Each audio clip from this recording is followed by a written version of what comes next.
नमस्कार, बिहार मित्र न्यूज में आपका स्वागत है। मैं हूं मनोज। बता दें कि उत्तर प्रदेश के उप मुख्यमंत्री केशव प्रसाद मौर्य अभी दरभंगा नगर विधायक संजय सरावगी के आवास पर पहुंचे। वहां उनका स्वागत किया गया। उसके बाद उन्होंने साफ कहा कि राहुल गांधी जो यात्रा कर रहे हैं कश्मीर में, जम्मू में, उस समय की बात को जरा समझिए। पहले बिना सिक्योरिटी के कोई बाहर नहीं निकल सकता था, 15 अगस्त हो, 26 जनवरी हो, लेकिन पूरी तरह यात्रा की उनको पूरी सुरक्षा मुहैया भी कराई गई। लेकिन अब वो वातावरण नहीं है। प्रधानमंत्री नरेंद्र मोदी की तारीफ करते उन्होंने कहा कि इस बार ज्यादा बहुमत से उनकी सरकार बनेगी केंद्र में। देखिए क्या कहते हैं केशव प्रसाद मौर्य। संजय सरावगी के यहाँ उन्होंने भोजन किया, उनसे वार्ता की, वहाँ पर कई नेता ने उनका स्वागत किया। उसके बाद सीधे पहुंचे ऑडिटोरियम में, जहाँ वो अभी संबोधित कर रहे कार्यकर्ताओं को। क्या इस देश का एक राम भक्त और मुझे यह प्रसन्नता है कि मैं सीता मैया की उस भूमि पर खड़ा हूँ, उस मिथिला में खड़ा हूँ, जहाँ पर आने का सौभाग्य मुझे आज भारतीय जनता पार्टी की प्रदेश कार्य समिति के कारण से मिला है।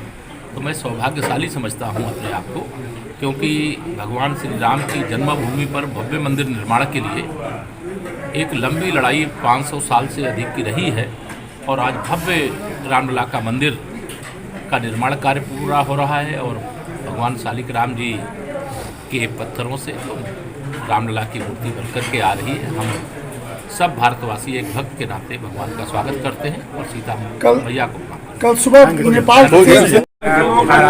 सबसे पहले तो रिएक्शन चाहेंगे कि वो कह रहे हैं कि हम देश को जोड़ने में कामयाब हुए। कि सबसे पहले तो मैं माननीय प्रधानमंत्री श्री नरेंद्र मोदी जी को इस बात के लिए बधाई देता हूं कि जिस जम्मू कश्मीर में कभी राष्ट्रीय ध्वज तिरंगा फहराने लेकर के सुरक्षा के ऐसे घेरे में जाना पड़ता था लाल चौक तक, तब तिरंगा वहाँ फहराया जाता था और आतंकवादी हमले करते थे। लेकिन धारा 370 और 35A का अंत होने के बाद अभी 15 अगस्त जब आज़ादी के अमृत काल में जम्मू कश्मीर के भी हर घर तिरंगा फहराने का काम किया। जहाँ तक श्री राहुल गांधी जी की बात आप कर रहे हैं, उनकी भारत जोड़ो यात्रा से अच्छा था कि अगर वो भारत को समझो यात्रा करते तो समझ में आता।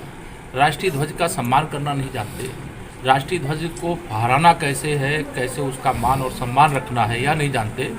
उनको व्याकुलता है कि जल्दी से जल्दी हम कैसे देश के प्रधानमंत्री की कुर्सी तक पहुंच जाएं। लेकिन उनके भाग्य में प्रधानमंत्री की कुर्सी तक पहुंचना नहीं लिखा है, इसलिए उनको माफ़ी मांगना चाहिए। और अब राष्ट्रीय ध्वज तिरंगा फहराने के लिए हिंदुस्तान की सीमा से लेकर के एक सीमा से लेकर के दूसरी सीमा तक कहीं कोई समस्या नहीं है। इसलिए कांग्रेस को यह नाटक करने से पहले जो धारा 370 और 35A की समस्या उन लोगों ने पैदा की थी, उसके लिए देश से माफी मांगी। लेकिन सर, जो झंडा फहराया गया जहाँ भी वहाँ लाल चौक पे, वहाँ तिरंगा छोटा था, उनका राहुल गांधी का कटआउट बड़ा था। इस पर क्या कांग्रेस क्या मैसेज देना चाह रही है? देखिए, यह स्पष्ट है कि यह वोट की राजनीति करने की तलाश में और इस देश में कांग्रेस सहित जो भारतीय जनता पार्टी और माननीय नरेंद्र मोदी जी के विरोधी राजनीतिक दल हैं और नेता हैं, वह लगातार इस प्रकार का मैसेज दे करके कि अगर उनका कटआउट बड़ा है और राष्ट्रीय ध्वज छोटा है तो इस पर उन्हें शर्म आनी चाहिए और उनको इस प्रकार की गलती करने के लिए संपूर्ण कांग्रेस को माफ़ी मांगना चाहिए। यह राष्ट्रीय ध्वज तिरंगा का सम्मान है। मेरे बड़े पुत्र भुवन का 27 तारीख को बाबा पशुपतिनाथ धाम में शुभ विवाह हुआ है।